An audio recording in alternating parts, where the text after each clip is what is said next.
আল্লাহ তাবারাক ওয়া তাআলা বলছেন, قل إن كان آباؤكم وأبناؤكم وإخوانكم وأزواجكم وعشيرتكم وأموال اقترفتموها وتجارة تخشون كسادها ومساكن ترضونها أحب إليكم من الله ورسوله وجهاد في سبيله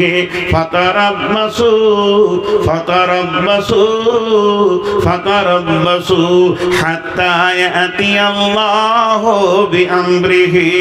অপেক্ষা কর, আল্লাহ রেগে গেছেন। আল্লাহ যেদিন তোদেরকে কেড়ে নেবে, আপনি ইমামের চোখে মুসলমান, মুয়াজ্জিনের চোখে মুসলমান, হাজির চোখে মুসলমান, গাজীর চোখে মুসলমান, কিন্তু আমার রবের চোখে আপনি ফাসিক। আল্লাহ বলছেন, ওয়াল্লাহু লা ইয়াহদিল কওমাল ফাসিকিন। আল্লাহ ফাসিক বেঈমানদেরকে কোনোদিন হেদায়েতের পথ দেবেন না।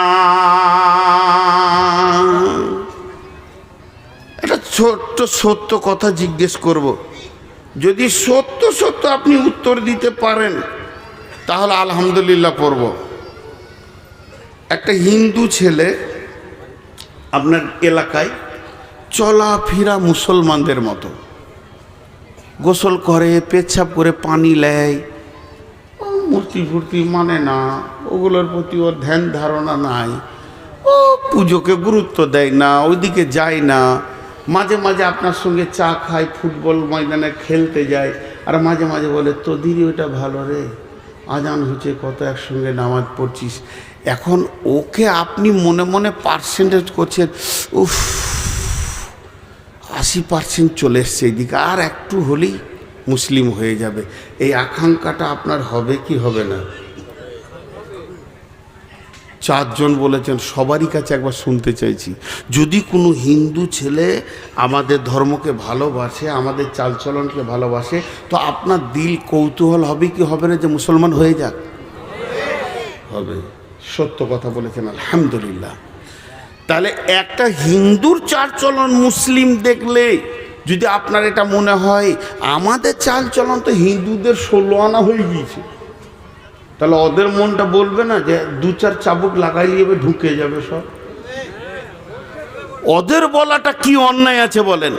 আমাদের বিয়ে শাদী হিন্দুর মতো, পোশাক হলো বেঈমানের মতো, চুলের কাটিংয়ে রসুল নাই, খাওয়াতে রসুল নাই, আর টাকনোর নিচে কাপড় শিখানেও রসুল নাই, কথাবার্তা লেনদেন দাদা বৌদি কাকি কাকিমা জেঠু ফুপা ফুপি বেরোচ্ছে না, এখন পিসি মাসি বলতে শুরু করে দিয়েছে। মুসলমান তুমি 95% চলে গেছো, মসজিদও ঢুকো না, অত গুরুত্ব দাও না। একটা ব্যানার্জি ছেলে জানে আমার বন্ধুর নাম কবিরুল ইসলাম, সেই ইসলামের বড় কবিরুল ইসলাম, বড় ইসলাম ওয়ালা তার নাম। তাকে জিজ্ঞেস করছে, কবিরুল আজকে জুমার দিন তুই কি করবি? চল না রে ফারাক্কা থেকে ঘুরে আসি, জুমা পরে হবে, অন্যদিন পরে নিলেও হবে। তখন ওই গুপ্তের ছেলেটা আইডিয়া করছে, এই জুমার মুখেও মুতে দেয়, পেশাব করে দেয়, এই পেচ্ছাপ করে আমিও পানি নিলাম না, উইও নিল না, এবং আমার টাকনুর নিচে কাপড়, ওরও কাপড়। ও 80% আসলে আপনার আমার দিল যদি মনে করে ঢুকে যাক, আমরা 95 কেন 99% হিন্দুত্বকে গ্রহণ করে নিয়েছে, ইহুদি নাসারাকে গ্রহণ করে নিয়েছে, তবে কেন তারা মেহনত করবে না যে আর 2 চাবুক লাগাইলেই ঢুকে যাবে? এই জন্য তারাও উঠে পেরে লেগেছে। মুসলমান তুমি তোমার সত্তাকে হারিয়ে দিয়েছো, এর জন্য তুমি কোন ক্লাসের বোঝা যাচ্ছে না। একটা ট্রেনের বগি এই রোডের ওপরে পড়ে আছে, ট্রেনের কামরাটা বগিটা ট্রেনের, চাকাগুলো টায়ার ট্রাকের না ট্রাক্টরের, আবার হেলিকপ্টারের পাখা, প্লেনের ডানা, বলেন গাড়িটার নাম কি? এ গাড়িটার কোনো নাম কেউ খুঁজে পাবে না। বগিটা চাকাগুলা ট্রেনের মতো, চাকাগুলো ট্রাক্টরের, হেলিকপ্টারের পাখা, প্লেনের ডানা লাগানো থাকলে ও গাড়িটার নামই খুঁজে পাওয়া যাবে না। তো মুসলমানের নামগুলি মুসলমান, চালচলন হিন্দুর মতো, কথাবার্তা বৌদ্ধর মতো, এবং এদের বিয়ে শাদী ইহুদির মতো, মাথার চুল ইহুদির মতো। এই জাতটার নাম কি কেউ খুঁজে পাবে না। সবাই চাইবে চাবুক লাগা আমাদের দিকে ঢুকিয়ে নি। এই সাহসটা বিশ্ব নবীর সাহাবীর কাছে কেউ করতে পারেনি। অভাব, আব্দুর রহমান ইবনে আউফের অভাব, এ আউফ নয়, আব্দুর রহমান সাহাবীটার নাম। অভাব, ঘরে দু একদিন খাবার নাই, অভাব চলছে, ধার করতে গেছে, ঋণ করতে গেছে উমাইয়ার কাছে।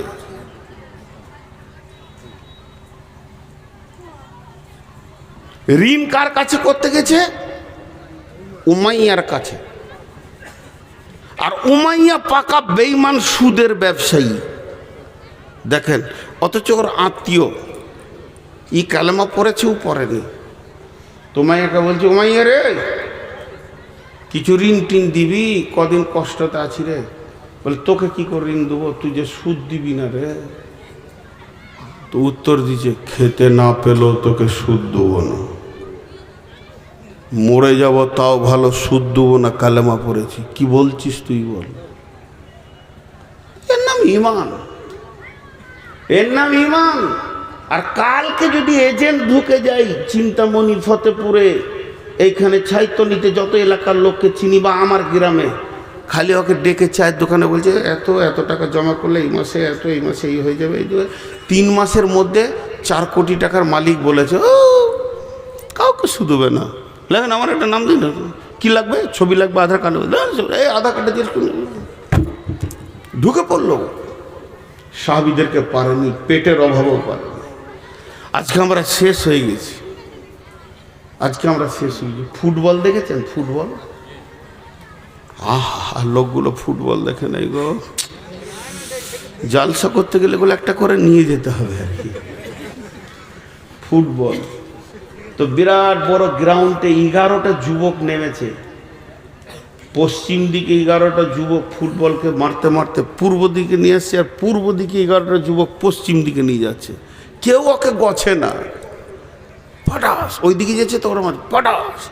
আমার মতো একটা মাথা মোটা, হুঁশ বুদ্ধি কম, দাঁড়িয়ে দাঁড়িয়ে দেখছে, কোন দলের রে, বলটা কোন দলের?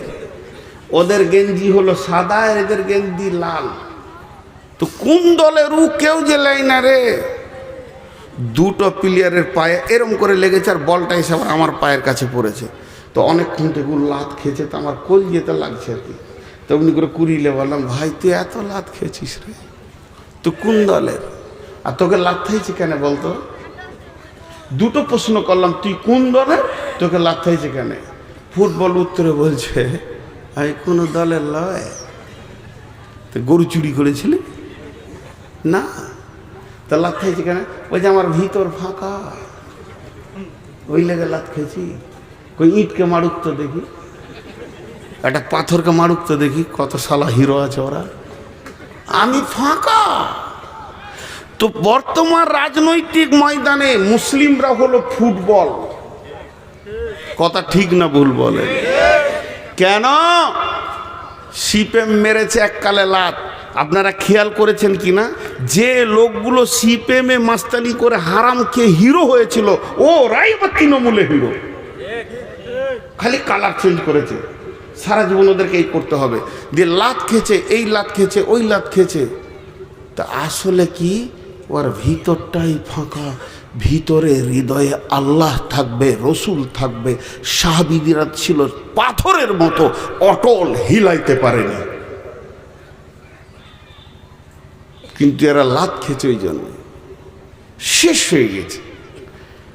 আল্লাহ তাবারাক ওয়া তাআলা বলছেন, এতক্ষণ তো সমস্যার কথা হলো, সমাধানের মাত্র দুইটি আয়াত আপনাদের সামনে তুলে ধরছি।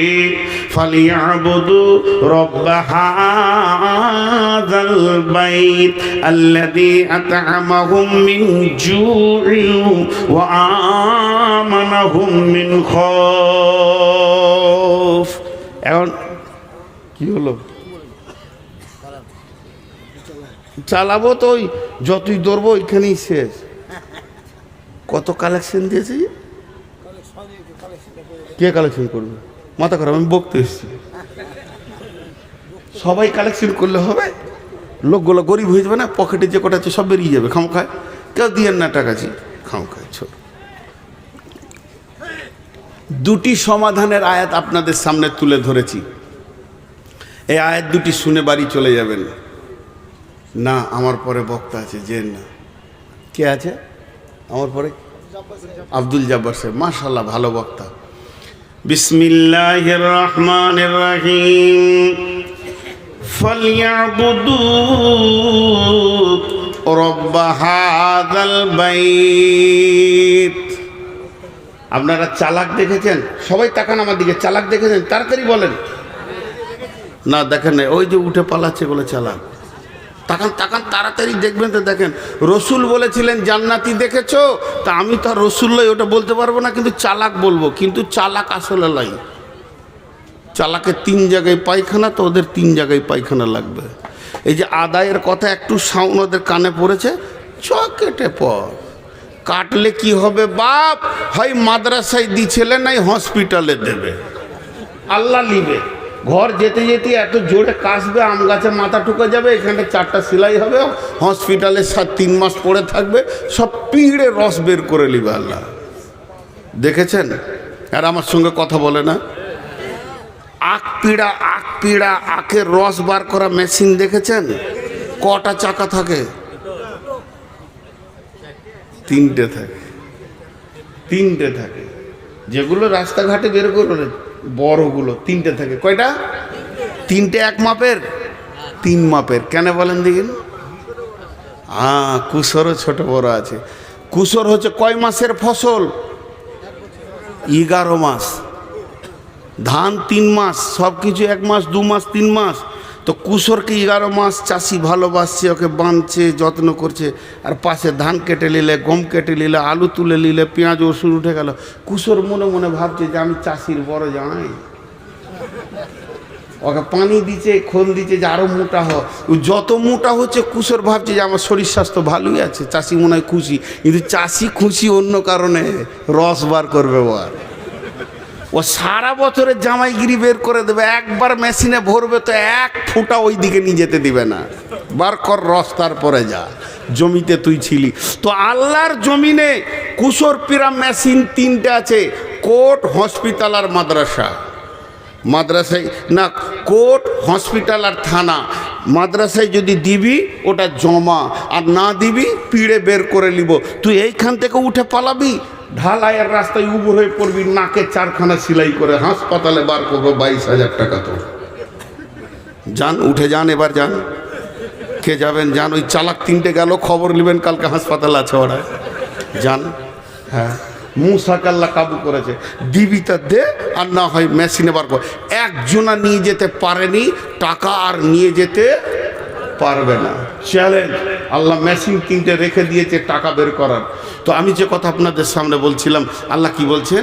যে তোদেরকে বেশি দৌড়তে হবে না। তৃণমূল, কংগ্রেস আর সিপিএম এগুলো ওগুলোর কাছে দৌড়িস না। এই কদিন আগে রাহুল এসেছিল না?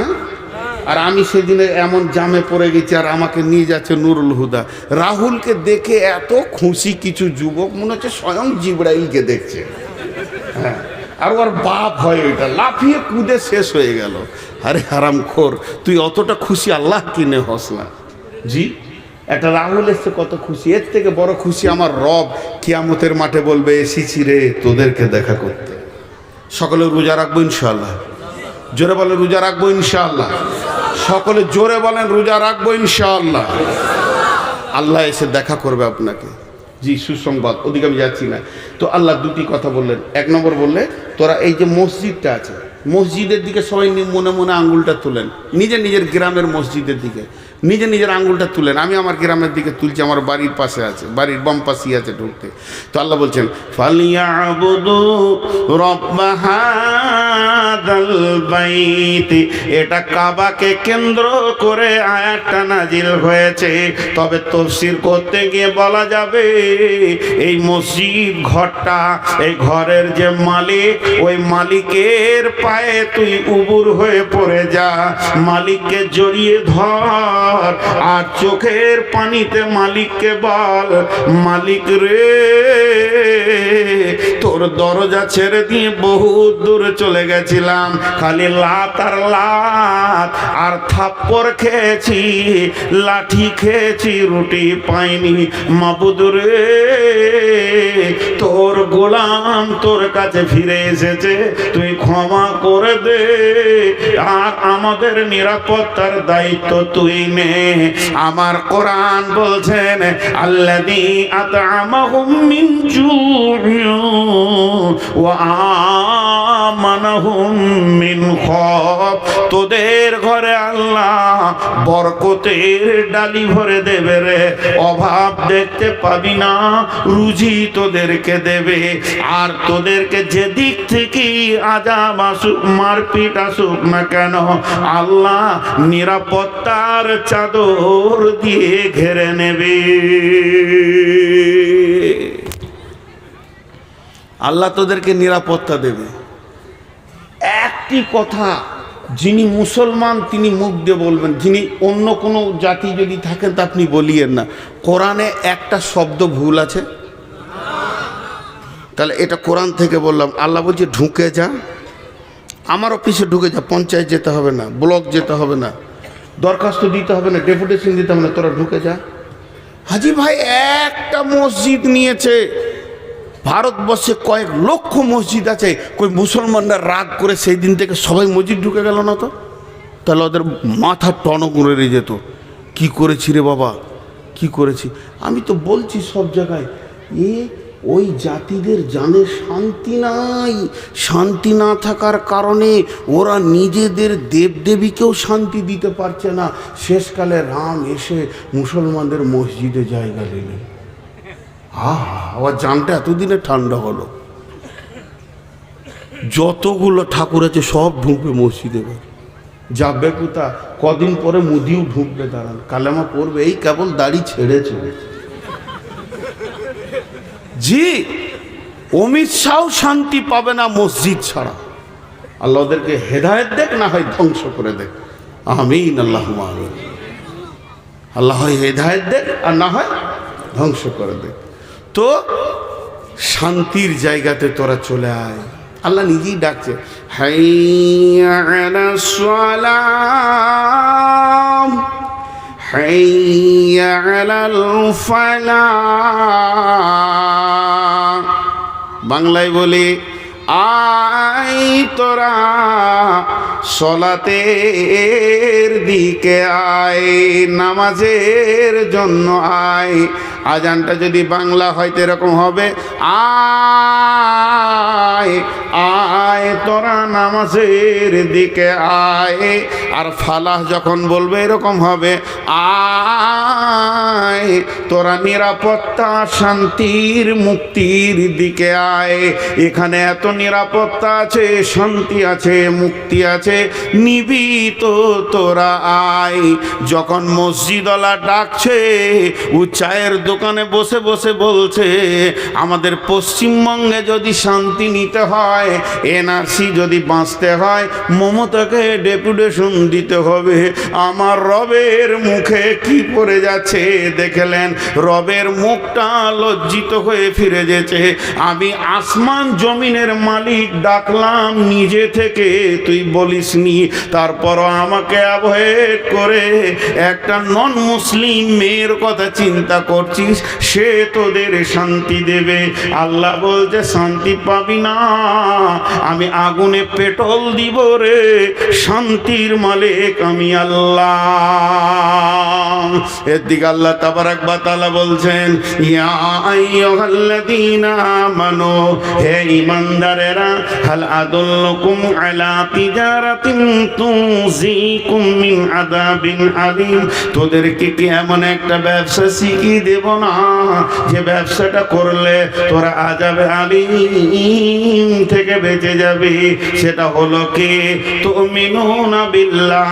এই আযাবে আলীমটা দুনিয়ার আযাব। আযাবে আলীম বলতে মরার পরে জাহান্নামের আযাব, কবরে আযাব, পুলসিরাতের আযাব। তার মানে দুনিয়াতেও হিরো, আখিরাতেও হিরো হয়ে যাবে। তোদেরকে সব সময় সালাম দেওয়া হবে, অসম্মান করা হবে না। সেটা কি? প্রথম হচ্ছে তুমিনুনা বিল্লাহি, আল্লাহর উপরে কামিল ঈমান আন, আল্লাহকে জড়িয়ে ধর, আল্লাহকে আপন বানাও, আল্লাহর ব্যাপারে আকীদা ঠিক কর, আল্লাহ যা যা বলেছে তা তা কর, আল্লাহ যা ছাড়তে বলেছে তা ছাড়, আল্লাহ যা ধরতে বলেছে তা ধর। ওয়া রাসূলিহি, এবং রসুলের চেহারাটা তুই নিয়ে আয়, রসুলের সুন্নত ছাড়িস না।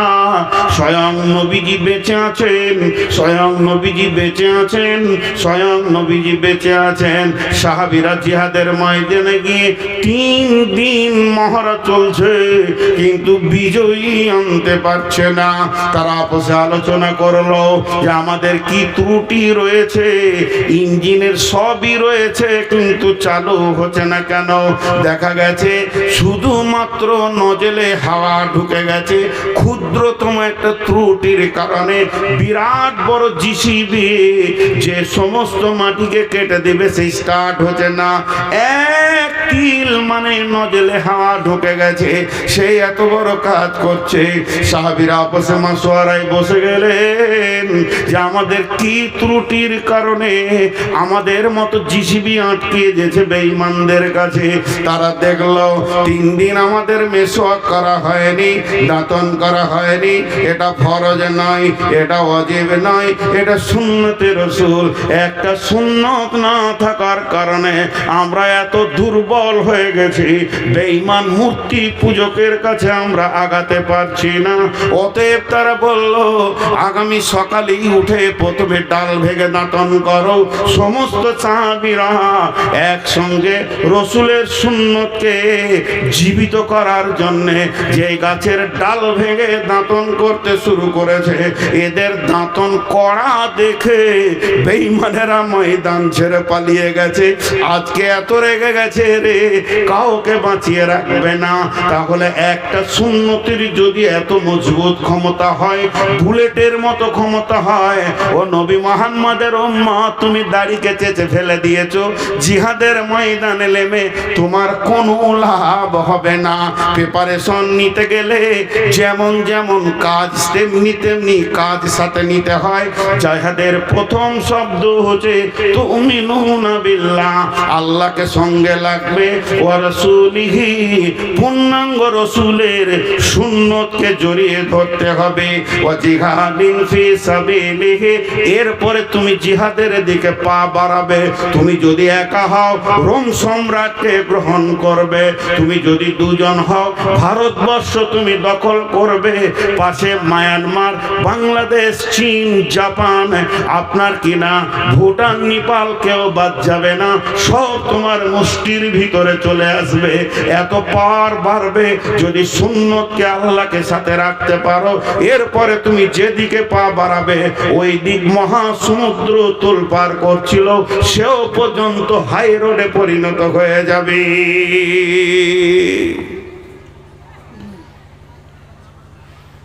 হযরত উমর একদিন ফজরের নামাজে সালাম ফেরার পর কাঁদছেন তো আগে থেকেই, ঘুম ভেঙে গেছে তখন থেকে কাঁদছেন।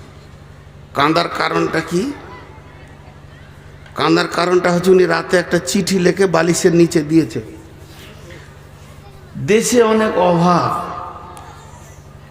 মাল কম আছে, তো বাইরে বিদেশের কোনো সম্রাটকে, প্রধানমন্ত্রীকে চিঠিটা লিখেছে আপনি কিছু মাল পাঠান, যে মাল দিয়ে আমি দেশটা কিছুদিন চালাবো, আবার মাল হয়ে গেলে দিয়ে দিব। চিঠিটা বালিশের নিচে আছে, আর কিছু নেই। রাত্রিতে স্বপ্ন দেখছে রাসূলুল্লাহ সাল্লাল্লাহু আলাইহি ওয়াসাল্লামের সাথে কথা হচ্ছে, আল্লাহ নবী বলছেন, ওমর তোমাকে আমি চালাক মনে করতাম। বাস, আর কিছু বলেনি। মানে কথার ভঙ্গিতে রাসূলুল্লাহ সাল্লাল্লাহু আলাইহি ওয়াসাল্লাম নারাজ, কথার ভঙ্গিতে রাসূলুল্লাহ সাল্লাল্লাহু আলাইহি ওয়াসাল্লাম নারাজ। তো হযরত ওমর ডুকরে ডুকরে কাঁদছেন, আমার উপরে নবীজি নারাজ হয়ে গেছে। সাহাবীদেরকে বলছে, তোমরা আমাকে সাহায্য করো, আমি কি ভুল করেছি যে রাসূল নারাজ হয়ে গেছে? সাহাবীরা বলছে, ইয়া রাসূলুল্লাহ, ইয়া আমিরুল মুমিনিন, আপনি প্রতিদিনের মতো আমল করেছেন, কিছু বাদ গেছে? না। কিছু বেশি করেছেন? না, যা যা আমল করি তাই করেছি। কাঁদছে, বলছে একটা কাজ করেছি।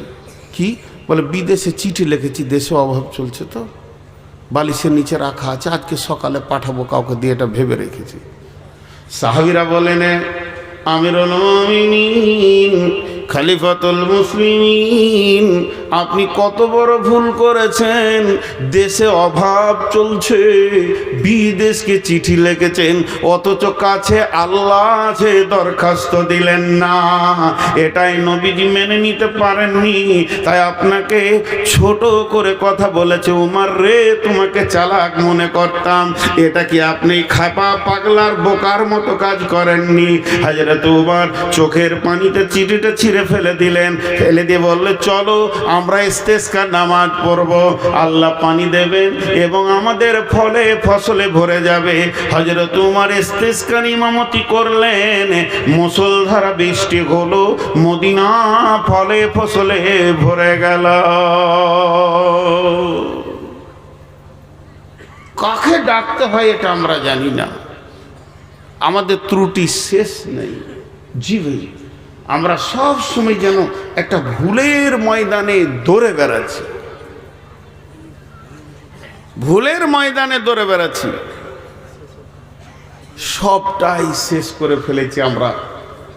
তো শেষ বক্তব্যে দুটি জিনিস বলি। এই যে আমার দাড়িটা আছে, এই দাড়িটাকে আমি কোন একটা ভুল করেছি, সভাপতি ভাই বন্ধু মানুষের মতো কোন একটা ত্রুটি হয়ে গেছে, এখানকার যুবক ধরে দাড়িটাকে চেঁচে ফেলে দিয়ে ওটাকে রাস্তায় ফেলে জুতা করে লগড়ের চেন টেনে ওর উপরে পেচ্ছাপ করে দিল। সহ্য করতে পারবেন আপনারা?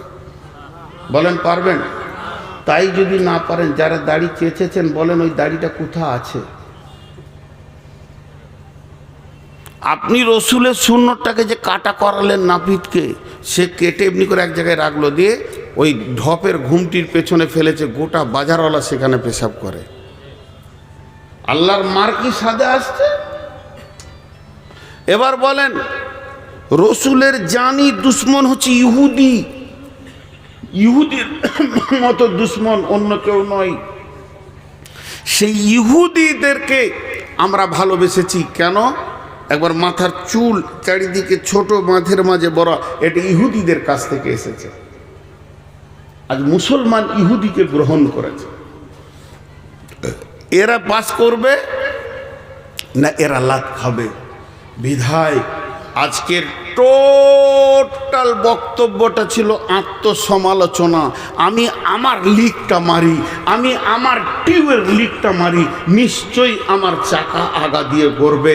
আমি কাউকে দোষ দিইনি, হিন্দুকে দোষ দিইনি, খ্রিস্টানকে দোষ দিইনি, বৌদ্ধকে দোষ দিইনি, আরও কাউকে দোষ দিইনি। রাজনৈতিক দল সিপিএম, কংগ্রেস, তৃণমূল বলেন, আর বিজেপি, বজরং আর শিবসেনা বলেন, আমি কাউকে দোষ দিচ্ছি না। আমি দোষ দিচ্ছি আমি যে বুলেট মাল, সেখানটা আমার শেষ হয়ে গেছে, আমি নিজেকে নিজেই শেষ করে দিয়েছি। তো অতএব এই জায়গা থেকে আমাদেরকে ফিরে আসতে হবে। আসতে হবে কি হবে না? জোরে বলেন, হবে কি হবে না? আমি দোয়া দিচ্ছি, আমিন বলেন। এই আল্লাহ, তুমি আমাদেরকে ওই জায়গা থেকে ফিরিয়ে নিয়ে এসো। এই আল্লাহ, আমাদেরকে পূর্ণাঙ্গ রসুলকে ফলো করে চলার তৌফিক দাও এবং তোমার হুকুমকে মেনে চলার তৌফিক দাও। আপনারা সব মুসলমান না অন্য জাতি আছেন? কেউ হাত তুলেন তো। সব মুসলমান তো? আপনারা মুসলমানের মতো ওয়াদা করেন 5 থেকে 7 মিনিট বসে থাকবেন, যিনি উঠে পালাবেন উনি হাত তুলেন।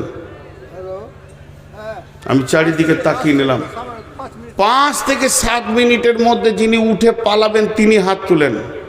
তাহলে কেউ তুলেন নাই, সবাই বসে থাকবো ইনশাআল্লাহ। জোরে বলেন ইনশাআল্লাহ। তো কোরআনকে বাঁচানোর জন্যে কোনো আল্লাহর গোলাম আছেন, 10,000, 5,000, 20,000, 50,000 হোক, আর নিম্নে 1,000 হোক, দেনেওয়ালা কেউ আছেন? এখন যদি উঠো ইউটিউবাররা ঠান্ডা করে দেবো, একটা মোবাইল খুলতে দিব না, চুপচাপ 7 মিনিট রেকর্ড করো। আসল মাল কটা নিয়ে গেছে, তখন গা কুটকুট করছে, একজনও উঠবে না, শেষ দিকে এডিট করে কেটে ফেলে দিবে। বলেন কেউ আছেন? দুর্গমগিরি কান্তর মরুদুস্তুর পারাবার লঙ্ঘিতে হবে রাত্রিতে, যাত্রীরা হুঁশিয়ার, ভুলিতেছে জল দুলিতেছে তরি, ভুলিতেছে মাঝি।